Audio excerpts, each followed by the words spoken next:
Today on CityCast Pittsburgh, county leadership is at odds again, this time over the fate of the juvenile detention facility in the East End. The new COVID boosters are allegedly available, but good luck finding one and getting it covered by your insurer here in Pittsburgh. And Banned Books Week kicks off this weekend. We've got ways to celebrate, plus how all those book bans have been affecting us here in Pennsylvania. It's September 29th, the Friday News Roundup. I'm Megan Harris, and here's what Pittsburgh is talking about.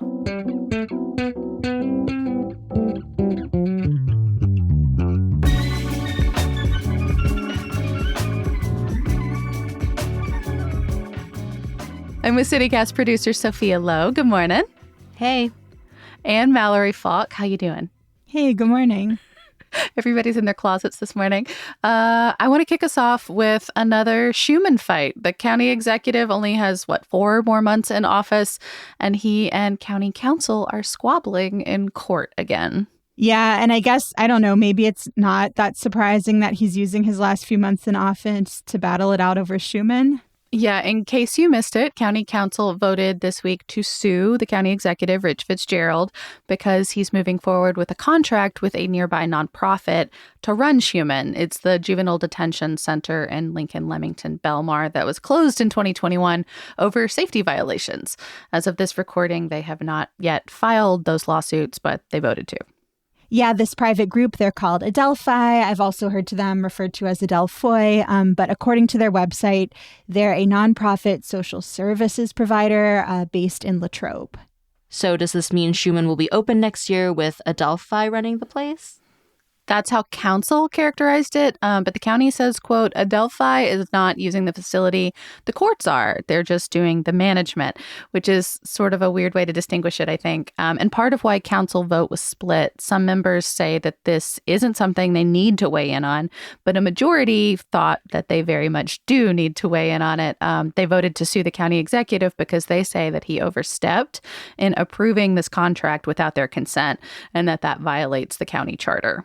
Okay, so this back and forth between county council and the county executive sounds kind of familiar. Isn't there also another lawsuit floating around about minimum wage? Is that one filed? Yeah, and Megan, can you remind us, for folks who haven't been paying close attention, like who sued who on that one? Yeah, it did get filed. So that time it was the other way around. County Executive Rich Fitzgerald sued council for passing an increase to the local minimum wage. And he cited the same reasoning then, that council overstepped and violated the charter. I kind of think all of this is political theater, but it's interesting to follow. Right. So that would have upped the minimum wage from $15 to $20 eventually. And that was for county workers, right? Yeah, just county workers, not everyone who lives in the county. Gosh, wouldn't that be nice? Yep. Yeah, One can dream. It was in increments, but $20 by 2026, which, I mean, if you remember the argument about it, Rich said that he supported upping the minimum wage too. He just didn't want council to be the ones to do it. So that lawsuit is still in the courts.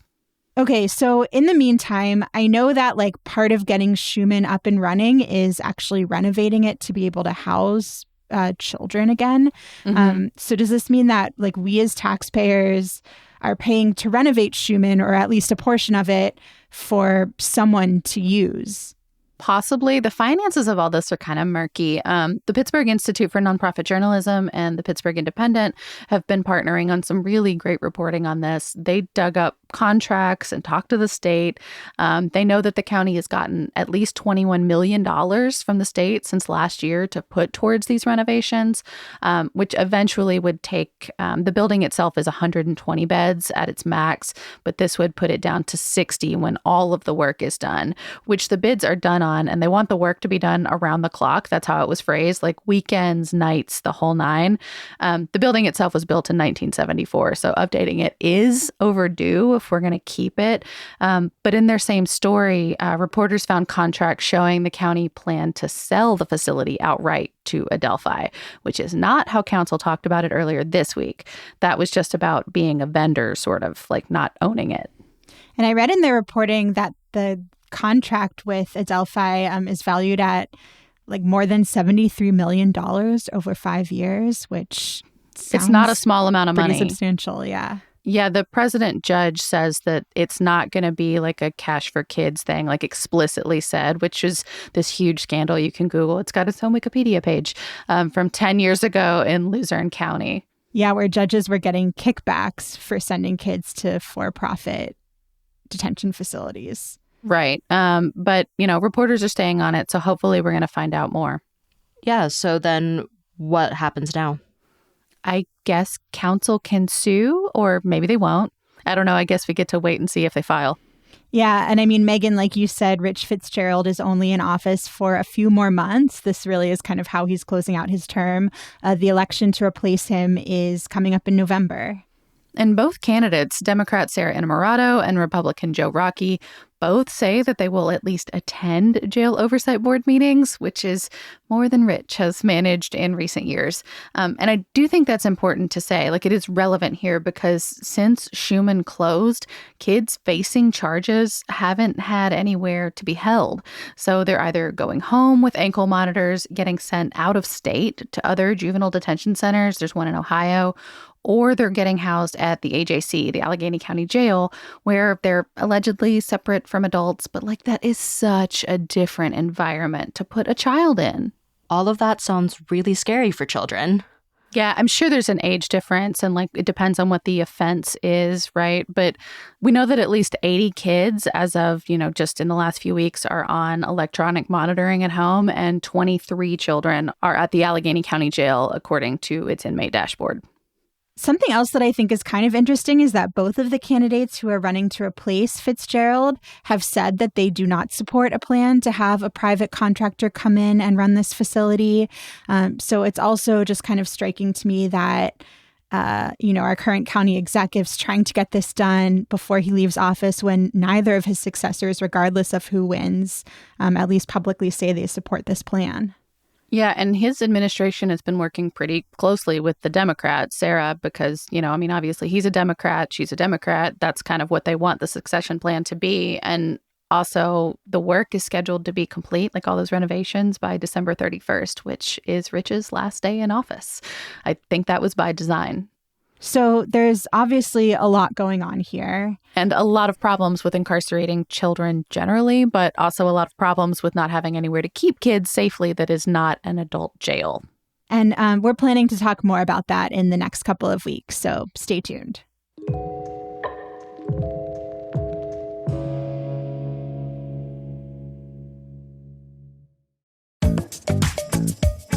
The Pittsburgh Citywide Task Force on Employee Ownership was created to help businesses in the Pittsburgh region thrive and grow by bringing the message of employee ownership and its benefits to 30,000 businesses in the area. The task force was formed in conjunction with the Pennsylvania Center for Employee Ownership, the Pittsburgh City Council, Heinz Endowments, Chatham University, and the University of Pittsburgh. Employee ownership is a business model and form of succession planning that benefits owners, workers, companies, and communities alike.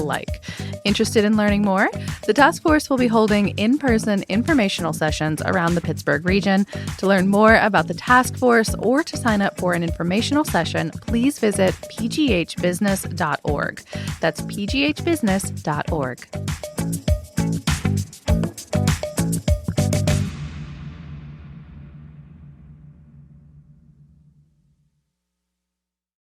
So, Mallory, why is it so hard to get the COVID booster in Pittsburgh? Please explain it to me. Yeah, I know that a couple weeks ago on the show, we were talking about how this new booster got approved. It was coming to Pittsburgh. It was time to get boosted. We were so excited. I know. And it seems like maybe that was a little premature because, based on how you just set this up, Megan, I'm assuming it's been as much of a struggle for you as it has for me to try to find somewhere that has the vaccine and that will actually take my insurance to cover it. Mm-hmm. It's huge. I don't understand why it's such a problem. I keep seeing people post on social media about how their appointments have been canceled or they didn't know that they couldn't get it if they went or that there was an insurance issue. Sophia, I hope I'm not putting you on blast. I overheard you in the office yesterday trying to figure yours out.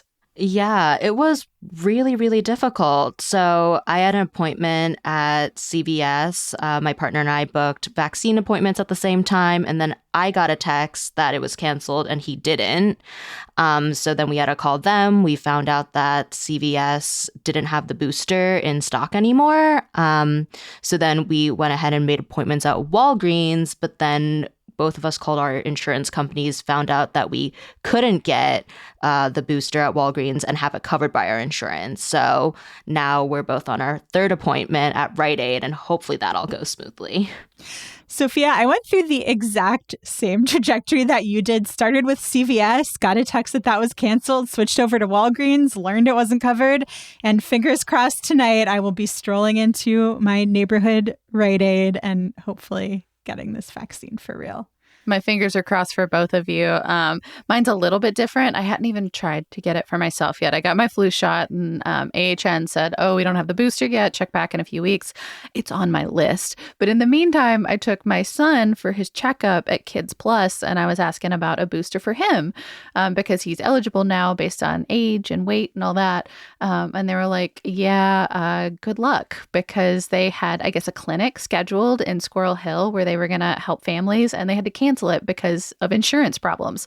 Not that they can't get it, but that it's not covered for families. Like, what is going on with this? So, yeah, I did a little research. It turns out this is not unique to Pittsburgh, that nationwide, this booster rollout has been a bit of a mess. And there are a few different reasons for this, but they're all connected to the fact that, like, for the first time, the federal government is not the one that's buying vaccines and distributing them for free. This is now on insurance companies.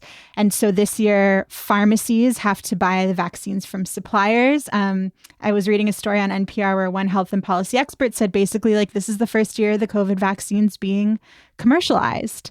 And so that's leading both to a lack of supply, like, you know, Sophia, what you and I experienced with CVS, where pharmacies are scheduling appointments, but then they run out of the vaccine or they don't have it in stock and have to cancel. And then also these issues with insurance companies, where this is the first time they're supposed to be covering the cost of vaccines as preventative medicine. But some of these companies haven't updated their billing codes, haven't updated their systems. And so this is so frustrating. It's not like we don't know that this is a problem. Our healthcare system is infuriating to deal with. Right. And I think what it is that up until this moment, because vaccines were distributed by the federal government, they weren't part of the just like everyday horrendousness of trying to get anything done through your insurance company. But now they're in that category.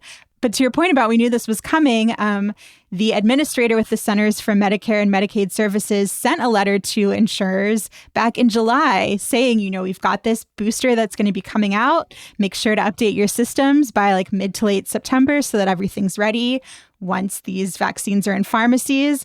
And so there was a runway for this. It's mind-boggling that it's catching people off guard. How should people proceed now? Do they just have to make a bunch of phone calls like we did? Yeah, I mean, I think annoyingly, it seems like at least for right now, the onus is kind of on us to figure things out. I should say like everything else to do with the healthcare system. Exactly. So, I mean, if the reports are to be believed, it seems like maybe in a couple of weeks, things are going to get better. This will all get smoothed out. Insurance companies are going to update their billing codes. Again, not sure why that didn't happen before the vaccine hit the shelves, but right. And pharmacies are going to get more vaccines in stock. So hopefully like this isn't going to be an issue for much longer.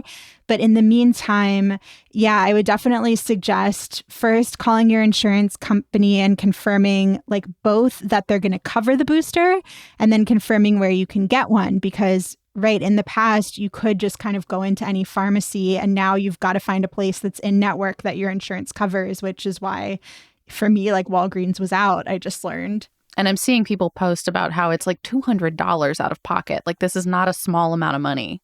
$200 out of pocket. And then some people who have been willing to pay that, which they shouldn't have to, have also been told, no, you can't pay out of pocket. Your insurer won't allow it. So there's people who, some people are being charged out of pocket, and then others are just being denied them outright, regardless of whether or not they offer to pay. Wow. But one thing an expert told NPR, we'll link to the story in the show notes, is that If no pharmacy in your plan's network has the vaccine, insurers are supposed to cover it, even if it's out of network. I think this is probably less of an issue in Pittsburgh, where there's like a number of different providers. This might be if you live somewhere where there's, only one pharmacy in town. But so it's important to know that you're entitled to that. But then, once you make your appointment, I would also just recommend calling the pharmacy the day of to confirm that they actually have the vaccine in stock, because like Sophia's story illustrates, you can't necessarily count on getting that cancellation message if it is in fact canceled. All of this really kind of feels like cold comfort. Like it just feels like being betrayed once again by the American healthcare system. Yeah, there was a quote in the Washington Post that I thought just like perfectly captures what I'm feeling and what I'm sure a lot of people are feeling right now. This was from someone in Miami whose insurer told him the vaccine isn't covered, when in fact it is. And he said, "What kind of country that's circling the drain am I living in, where after years of this public health emergency, I can't get something as basic as a vaccine in one of the larger cities in the country?" Yep. Co-signed. But Sophia, I think you have some like positive news for us to close out this subject. A little bit. So last time we talked about the booster, we also mentioned it was really difficult to find free COVID tests. But earlier this week, the U.S. government started sending out free COVID tests again. So you can request them for your household, and each U.S. household is able to receive 4 free tests, and those will be sent to your door. But that's also not a ton of tests. So if you can't get the booster and you get COVID, you can at least find out before you infect a bunch of other people. Sweet. And heads up, I also noticed at my local Costco that you can get 5 tests for like $25, which is nobody should have to pay for a COVID test, full stop. But if you do and you're a Costco member like I am, then you can at least find them there. And one last thing I do want to say is, even though we are venting about this, and even though it is incredibly frustrating that this is how vaccines are working right now, I was still able to get my appointment. Like I said, this is supposed to get better in the next couple of weeks. So I really don't want this segment to discourage anybody to just kind of throw up their hands and say this is too challenging, because it is super important to get boosted. And so hopefully it just becomes less taxing. Yeah, we're annoyed, but we still encourage it. Please get the vaccine. Yes.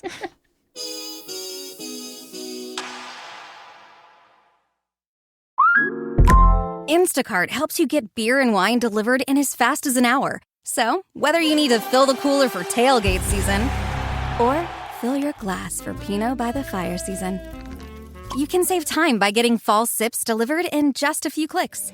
Visit instacart.com or download the app to get free delivery on your first 3 orders. Offer valid for a limited time. Minimum order $10. Additional terms apply. Must be 21 or over for alcohol delivery where available. Instacart.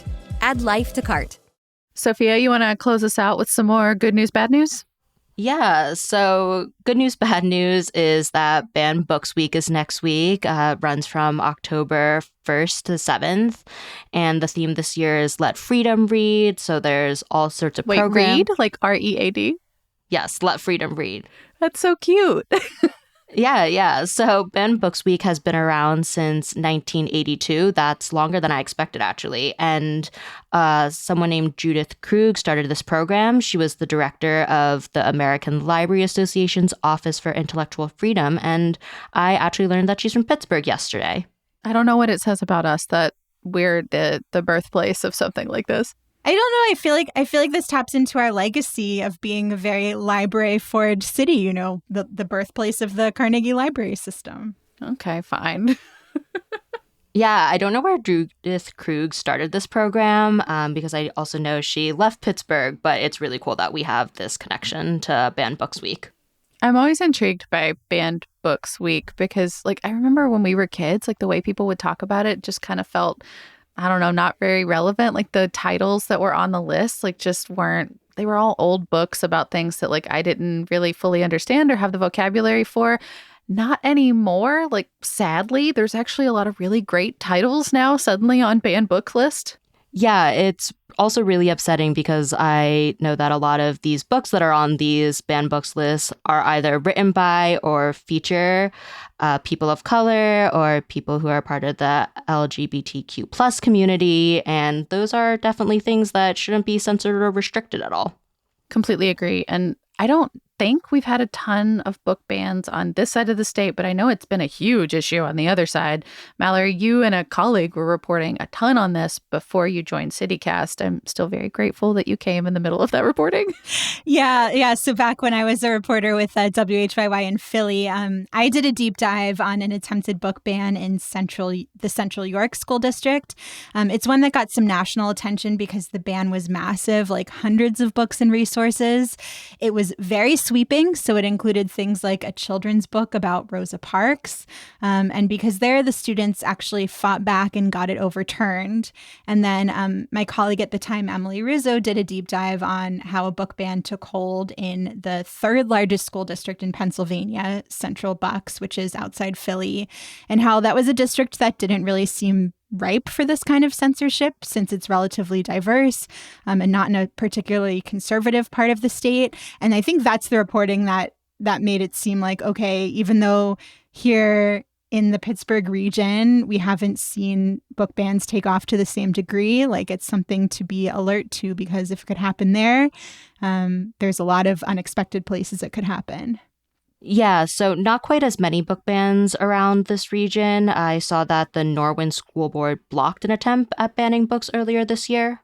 Yeah, and I found an instance in Hempfield, but it was about a book ban being brought. I couldn't find a follow-up story that actually said what happened, if the ban was enforced or not.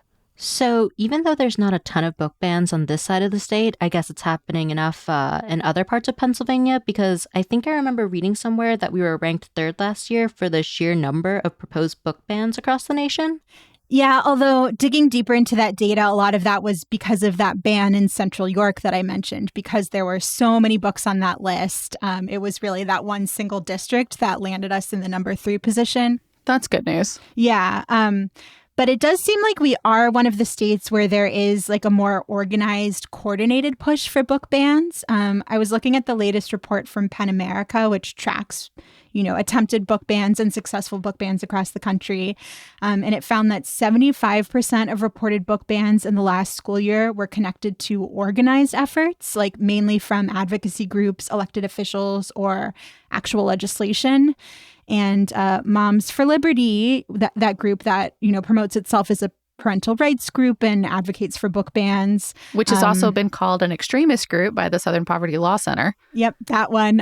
It's the most influential. According to this report, it was connected to 170 bans in 6 districts across North Dakota, South Carolina, Florida, and Pennsylvania. That Washington Post story goes into big detail about how they're enacting those bans, too. We'll link it in the show notes. Yeah, so that's definitely something that is, happening, it seems like more so in our state than in a lot of others. Yeah, and in response to all of this, a Democratic Senator, Amanda Capoletti, she represents Delaware and Montgomery counties, proposed legislation to ban book bans at libraries and public schools. Ban the bans. Yeah, exactly. So Illinois passed something like this earlier this year, and like in Illinois, this bill here in Pennsylvania would require libraries to adopt the American Library Association's Library Bill of Rights. So what all that means is that books can't be banned because of, quote, partisan and doctrinal disapproval. And this means that libraries would also need to write something up that says they can't ban any books. So if libraries ignore these guidelines, they wouldn't get any state funding. Wow, that's more sweeping than I would have expected.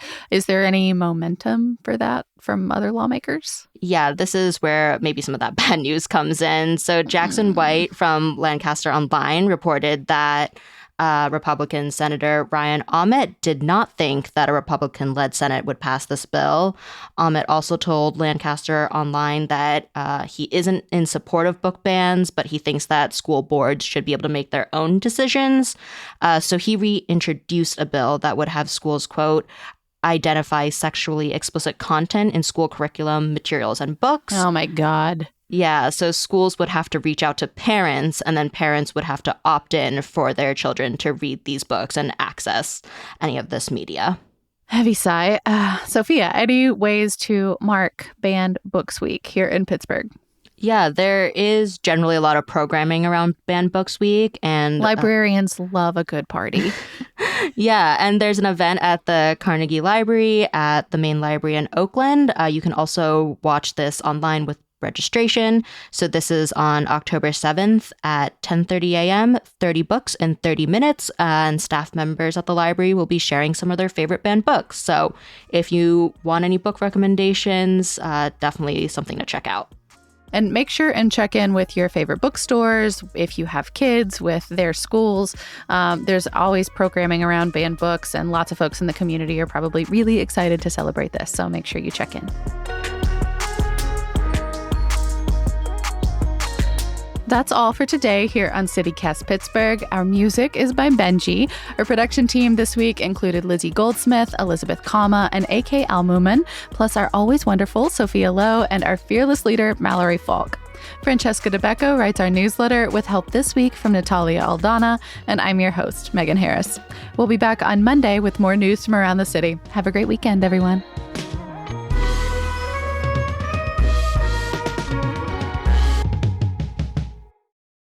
Sophia, you got big Friday energy right now. I just figured I wouldn't breathe into the microphone or something.